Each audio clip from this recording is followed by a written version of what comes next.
बोलो। किसके कपड़े धुल रहे हो तुम? बच्चे के कपड़े धुल रहे हैं और किसके कपड़े धुल रहे हैं? किसके बच्चे ये? ये अपने बच्चे के कपड़े धो रहा है। अब हमारा बैग पैक करने की टाइम आ गया इसलिए, है ना। हाँ। हम एडवांस में कपड़े धो के रख रहे हैं। ये कपड़े डल गए इसके। कुछ कपड़े हमने नए खरीदे थे, कुछ हमारे पास अभिनव के भी कपड़े हैं। अब हमारे इतने सारे कपड़े हो गए टब भर के उसके लिए। इतने तो इनके पास भी नहीं होंगे। हकीकत। ये देखो हमारी चॉइस, दो दो रंग की पैंटें। Friends, how are you? I am also good. So guys, मेरा 9 मंथ स्टार्ट होने वाला है। बस कुछ दिन और बहुत सारी घबराहट, बहुत डर है। और एज यू कैन सी कि थोड़ा सा तो वेट पुट ऑन किया है मैंने, बट बहुत कम किया है। You can see my cheek भर गए हैं अब गाल, और बहुत ज़्यादा घबराहट हो रही है। मन में बहुत सारी ऐसी बातें चल रही है, अच्छी भी चल रही है, बुरी भी चल रही है, और ऐसी चल रही है कि मैं किसी को शेयर नहीं कर सकती, नॉट इवन माई हस्बैंड। और मेरे को रोना भी आ रहा है। मेरे को मतलब हाउ कैन आई शेयर, पता नहीं क्यों रोना आ रहा है। जैसे जैसे दिन नज़दीक आ रहे हैं ना, बहुत डर लग रहा है। क्योंकि मैं एक दवाई से भी डर जाती हूँ। मैं वो लड़की हूँ जो सर दर्द की भी दवाई नहीं खाती। सर दर्द होने पे फीवर तक की टैबलेट नहीं आती, इवन टैबलेट खाती ही नहीं है। और मैंने इतना सब कुछ अब मुझे फेस करना है। अब मैं फाइनली बड़ी हो गई हूँ, एक जिम्मेदारी मेरे जीवन में आ रही है। मतलब मैं एक्सप्लेन ही नहीं कर सकती कि मैं क्या सोच रही हूँ और मेरे दिमाग में क्या चल रहा है। ये सिर्फ मेरा दिल जानता है। ये 9 मंथ जो होते हैं कैसे मेरे कटे हैं और कैसे मैंने काटे हैं, it's so difficult for me. मेरा जो स्टार्टिंग का 4.5 मंथ था, 4.5 महीने, इतने बुरे कटे हैं, इतने बुरे कटे हैं कि I even not explain you कि इतना टफ फेस था मेरी लाइफ का। मैंने इतना ज़्यादा वेट लॉस किया उस टाइम। पूरे 4.5 महीने मेरा खाना छूट गया था बिल्कुल। लिटरली मैं खा ही नहीं पा रही थी।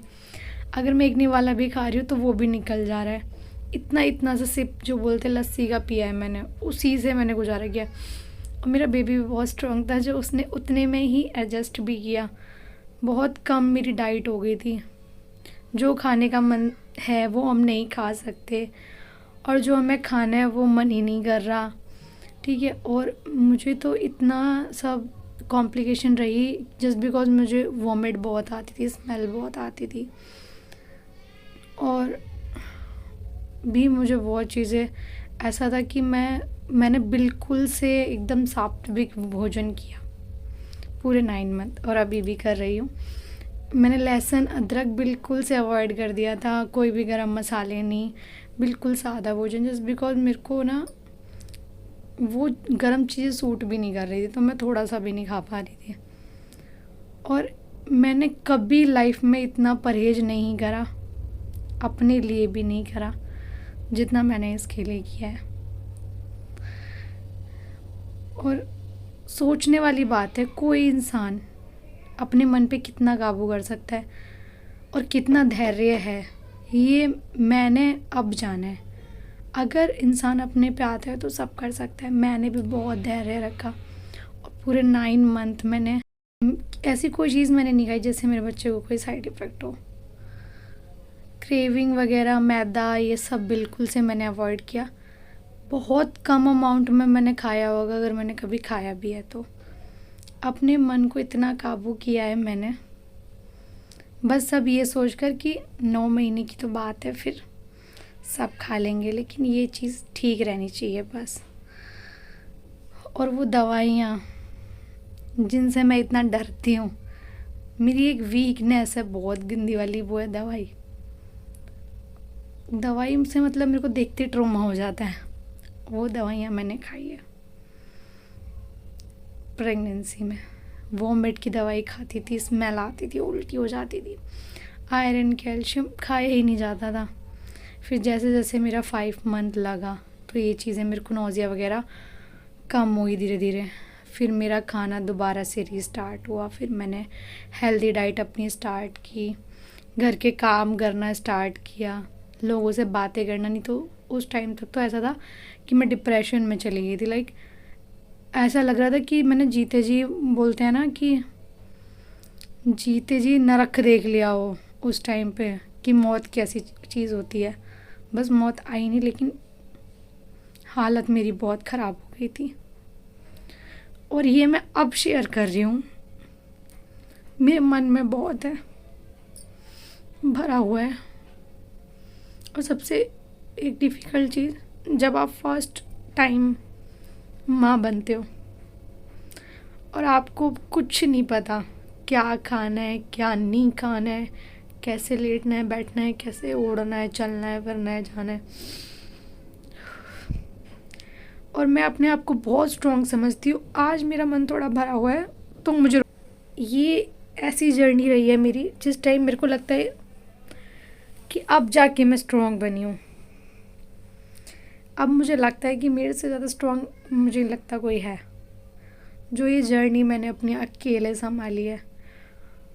लोग कहते हैं कि हाँ कोई तुम अनोखी माँ नहीं बनी हो, हम भी बने हैं, बट तुम्हारी जर्नी मैंने नहीं देखी, लेकिन मेरी मैं जानती हूँ कि कितनी टफ थी। मैंने अकेले ही काटी है। मेरे फादर इन लॉ थे इस जर्नी में, मेरे साथ बहुत सपोर्ट उन्होंने किया, मेरे हस्बैंड ने भी। पर जो बोलते हैं ना, एक औरत को इस टाइम एक माँ का साथ चाहिए होता है, मैंने बहुत मिस किया, मुझे नहीं मिला। है लोग, पर फिर भी नहीं मुझे मिला, तो ये चीज़ मैंने बहुत मिस की। मुझे ऐसा लगता है कि अब मैं कह सकती हूँ कि हाँ, अभी मुझे मौत से भी डर लग रहा है, क्योंकि जो दुनिया में आने वाला है वो मेरे लिए बहुत सगा है, और उसके लिए मैं सबसे सगी हूँ। तो मुझे नहीं लगता मेरे जितना कोई उसका ख्याल रख पाएगा।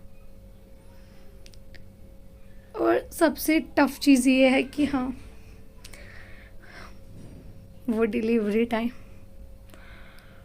मैं सोच सोच के घबरा रही हूँ कि कैसे होगा, क्या होगा। जाऊंगी तो वापस आऊंगी भी जिंदा या नहीं।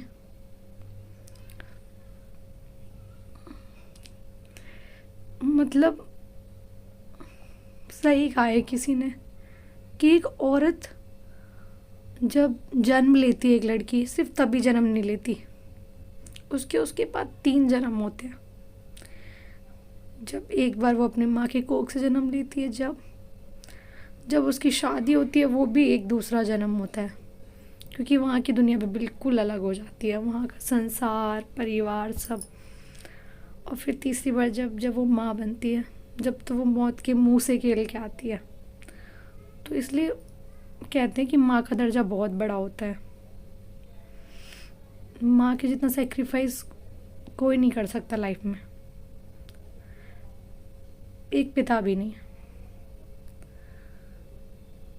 जितना टफ सिचुएशन होती है एक माँ के लिए, बाप रे, अब मैं समझ सकती हूँ। सैल्यूट है सच में। लोग कहते हैं औरत कमज़ोर होती है, कैसे कमज़ोर हो सकती है? मुझे तो लगता है सबसे ज़्यादा स्ट्रॉन्ग ही वही होती है। मुझे लगता है मैं ज़्यादा शेयर करूँगी तो मैं और इमोशनल हो जाऊँगी, लेकिन मेरे को होना नहीं है।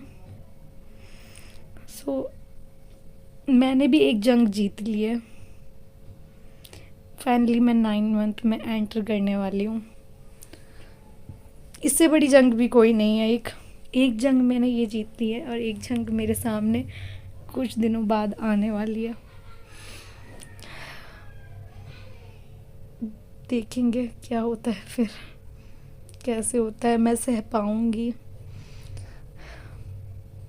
कि नहीं। माँ बनना आसान नहीं है, सच में आसान नहीं है, पर सबको ये खुशी चाहिए। खैर छोड़ो, बहुत इमोशनल मेरे लिए है ये टाइम।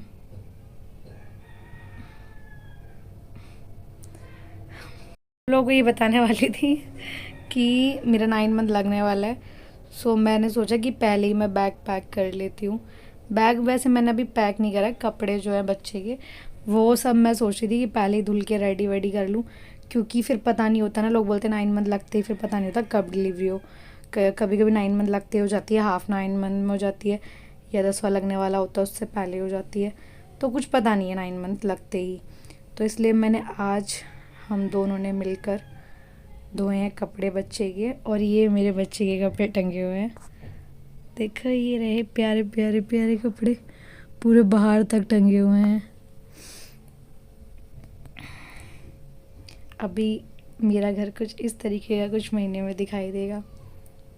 ये आज मैंने धो दिए थे तो प्रॉपर नहीं सूखे हैं, और शाम हो गई इसलिए मैंने इन्हें अंदर कर लिया। कल फिर थोड़ा सा धूप दिखा दूँगी, फिर बैग वैग धोना है, फिर उस बैग में एक जगह सारे कपड़े रखने हैं, अपने लिए भी कपड़े देखने हैं, मैक्सी वगैरह जो भी नेसेसरी होता है, जो चीज़ें होती है। और अभी भी मुझे नहीं पता है कि क्या क्या लेके जाया जाता है हॉस्पिटल। सो मुझे लगता है ना कि पहले की औरतों से ज़्यादा अब की औरतें मेहनती और मजबूत है, क्योंकि पहले की औरतों के पास ज्ञान देने के लिए, सपोर्ट करने के लिए, हर चीज़ के लिए, सलाह के लिए परिवार, फैमिली सब थी। अब की औरतों को अकेले ही खुद करना पड़ता है, खुद से ही अंदाज़ा प्रोडिक्शन लगाना पड़ता है कि क्या चाहिए क्या नहीं चाहिए।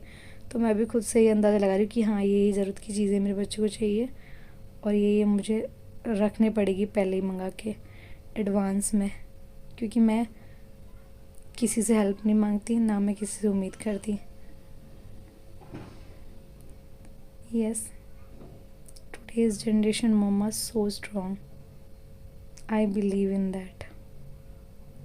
अच्छा, मुझसे काफ़ी लोगों ने ये क्वेश्चन किया था मेरी गली में भी और सब मेरे फ्रेंडहुड में भी कि तुझे क्या चाहिए, कि पहला बच्चा कौन हो, गर्ल और बॉय। सच बताऊँ ना, हाँ मेरे माइंड में होना चाहिए, क्योंकि हर किसी के माइंड में होता है कि हमारी पहली औलाद लड़की हो या लड़का, जो भी है। मेरे माइंड में भी होना चाहिए, पर मेरे माइंड में नहीं है ये। मेरे माइंड में ये है कि वो जो होगा या होगी वो मेरा सबसे अपना, सबसे ख़ास होगा।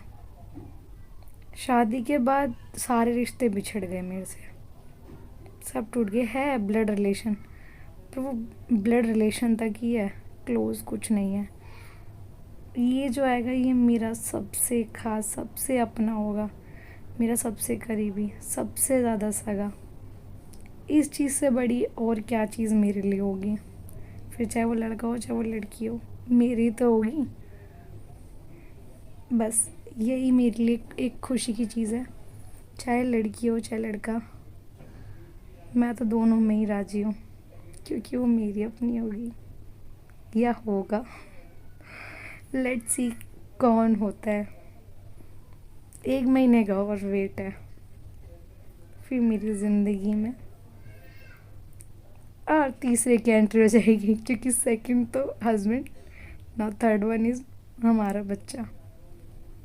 फिर लाइफ थोड़ी अलग हो जाएगी, और मैं ये जिम्मेदारी उठाने के लिए भी तैयार हूँ। यस, ऐसा नहीं है कि ऐसे ही सोच लिया हो गया, नहीं, पूरा माइंडसेट तैयार करके मैं रेडी हूँ कि हाँ अब हम तैयार हैं। बाकी डिफ़िकल्टीज़ आएंगी, पर ज़िंदगी है और ज़िंदगी में तो डिफ़िकल्टीज़ लगी रहती है। तो जैसा हमारे पेरेंट्स ने अपनी लाइफ जी, अब हम भी उसी एज में आ चुके हैं, अब हमारी ज़िंदगी भी सेम होने की जैसी रिपीट होगी। तो या इट्स कॉल्ड लाइफ साइकिल। अब धीरे धीरे हमें भी समझ आएगा कि हाँ हमारे पेरेंट्स कहाँ सही थे कहाँ नहीं, और हम उन्हें गलत समझते थे, क्योंकि अब हम उनकी जगह पर भी है।